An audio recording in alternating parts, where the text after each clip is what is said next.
ज्ञान the treasure में आपका स्वागत है और हम आपको बताएंगे कुरान के तथ्यों के बारे में और साथ में कुरान की मान्यताओं के बारे में। कुरान में कुल 114 अध्याय हैं जिन्हें सूरा कहते हैं। बहुवचन में इन्हें सूरत कहते हैं, यानी 15वें अध्याय को सूरत 15 कहेंगे। हर अध्याय में कुछ श्लोक हैं जिन्हें आयत कहते हैं। कुरान की 6666 आयतों में से कुछ के अनुसार कुछ लोग कहते हैं कि 6238 थे, तो कुछ आयतों में से अभी तक 1000 आयतें वैज्ञानिक तथ्यों पर बहस करती है। ऐतिहासिक रूप से सिद्ध हो चुका है कि धरती पर उपस्थित हर कुरान की प्रति वह मूल प्रति का प्रतिरूप है जो हजरत मोहम्मद साहब पर अवतरित हुई थी। जिसे इस पर विश्वास न हो वह कभी भी इसका जांच कर सकता है। धरती के किसी भी भाग से कुरान लीजिए और उसे प्राचीन युग की उन प्रतियों से मिलाकर जांच कर लीजिए जो अब तक सुरक्षित रखी है। तृतीय खलीफा हजरत उस्मान रजी ने अपने सत्ता समय में हजरत सिद्दीकी अकबर द्वारा संकलित कुरान की 9 प्रतियां तैयार करके कई देशों में भेजी थी। उनमें से 2 कुरान की प्रतियां अभी भी पूर्ण सुरक्षित है, एक ताशकंद में और दूसरी तुर्की में उपस्थित है। यह 1500 वर्ष पुरानी है। इसकी भी जांच वैज्ञानिक रूप से कराई जा सकती है। फिर यह भी ऐतिहासिक रूप से प्रमाणित है कि इस पुस्तक में एक मात्रा का भी अंतर हजरत मोहम्मद के समय से अब तक नहीं आया है। अभी कुरान की जो मान्यताएं हैं वो मैं आपको बता देता हूँ। इसे आरंभिक विचार के बाद यह समझ लें कि कुरान के अनुसार इस धरती पर मनुष्य की क्या स्थिति है। अल्लाह ने इस धरती पर मनुष्य को अपने प्रतिहारी बनाकर भेजा है, मतलब खलीफा। भेजने से पूर्व उसने हर व्यक्ति को ठीक ठीक समझा दिया था कि थोड़े समय के लिए धरती पर जा रहे हैं, उसके बाद उन्हें उनके पास वापस लौट कर आना है, जहां उसे अपने उन कार्यों को अच्छा या बुरा बदला मिलेगा जो उसने धरती पर किए हैं। इस धरती पर मनुष्य को कार्य करने की स्वतंत्रता है। धरती के साधनों को उपयोग करने की छूट है। अच्छे और बुरे कार्य को करने पर उसे तत्काल कोई दंड या पुरस्कार नहीं है, किंतु इस स्वतंत्रता के साथ ईश्वर ने धरती पर बसे मनुष्यों को ठीक उस रूप में जीवन गुजारने के लिए ईश्वरीय आदेशों के पहुंचाने का प्रबंध किया है। और धरती के हर भाग में उसने अपने दूत भेजे हैं, पैगंबर भेजे हैं, जिन्होंने मनुष्यों तक ईश्वर का संदेश भेजा है। कहा जाता है कि इस दूतों की संख्या 1,84,000 के लगभग रही है। इस सिलसिले के अंतिम कड़ी हजरत मोहम्मद साहब थे।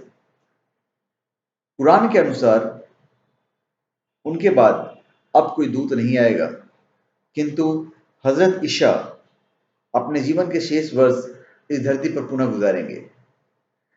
मुसलमानों का यह भी मानना है कि ईश्वर की अंतिम पुस्तक मतलब कुरान आपके हाथ में है, कोई और ईश्वरीय पुस्तक अब नहीं आएगी।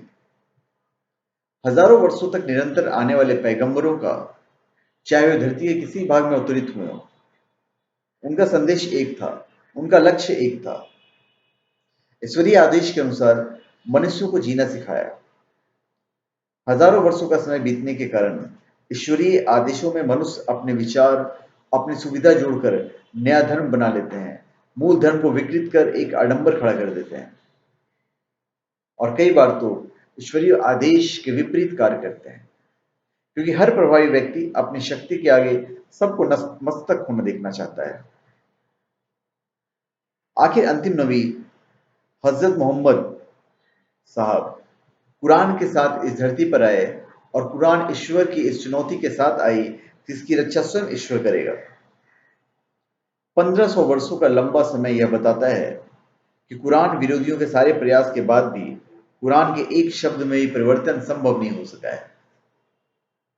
यह पुस्तक अपने मूल स्वरूप में प्रलय तक रहेगी। इसके साथ कुरान की चुनौती भी अपने स्थान पर अभी तक बैठी हुई है कि जो इस ईश्वरीय ग्रंथ नहीं मानते हैं तो वे इस जैसी पूरी पुस्तक नहीं बल्कि एक छोटा भाग ही बनाकर दिखा दें। कुरान के स्वरूप को जानने के बाद यह जान लिया जाना चाहिए कि यह पुस्तक के रूप में हजरत मोहम्मद साहब नहीं दी गई कि पढ़कर लोगों को सुना दें और छापकर हर घर में रख दें, बल्कि समय समय पर 23 वर्षों तक आवश्यकता अनुसार यह पुस्तक अवतरित हुई है और हजरत मोहम्मद ने ईश्वर की इच्छा से उसके आदेशों के अनुसार धरती पर वह समाज बनाया जैसा ईश्वर का आदेश था। पश्चिमी विचारक एच.जी. वेल्स के अनुसार इस धरती पर प्रवचन तो बहुत दिए गए, किंतु उन प्रवचनों के आधार पर एक समाज की रचना पहली बार हजरत मोहम्मद साहब ने की और ये करके दिखाया। यहाँ यह जानना जरूर होगा कि वेल्स इस्लाम प्रेमी नहीं बल्कि इस्लाम विरोधी हैं और उसकी पुस्तक इस्लाम विरोध में प्रकाशित हुई है। गूढ़ वैज्ञानिक तथ्य जो अब तक हमें ज्ञात है कुरान में छपे हैं और ऐसे सैकड़ों स्थान हैं जहां लगता है कि मनुष्य ज्ञान अभी उस सच्चाई तक नहीं पहुंचा है। बार बार कुरान आपको विचार करने की दावत देता है, धरती और आकाश के रहस्य को जानने का आमंत्रण देता है। एक उलझन और सामने आती है। कुरान के दावे के अनुसार वो पूरी धरती के मनुष्य के लिए और शेष समय के लिए, किंतु उसके संबोधित उस समय के अरब दिखाई देते हैं। सरसरी तौर पर यही लगता है कि कुरान उस समय के अरबों के लिए अवतरित किया गया था, किंतु आप जब भी किसी ऐसे स्थान पर पहुंचे जब यह लगे कि यह बात केवल एक विशेष काल तथा देश के लिए है, तब वहां रुककर विचार करें या इसे नोट करके बाद में इस पर अपने विचार आप कमेंट में लिखिए।